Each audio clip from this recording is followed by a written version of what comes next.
Good day, ma'am. I'm Caspillan Marlon C. Basic Rim Block 3J.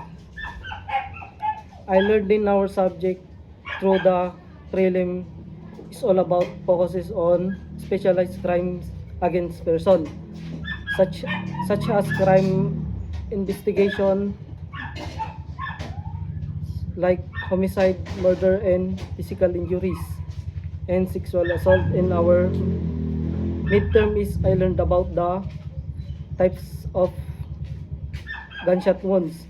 Dito sa gunshot wound, nalalaman ko po na kapag pumasok ang bala sa katawan is mag-iiba po ang characteristic sa exit wound. And any kinds of wounds, yung mga klase ng mga sugat sa body parts ng tao.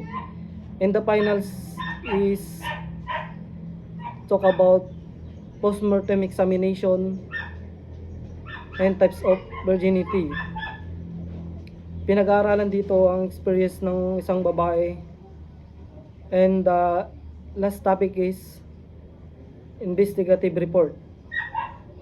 Thank you, ma'am. Yun lang po ang aking natutunan this semester.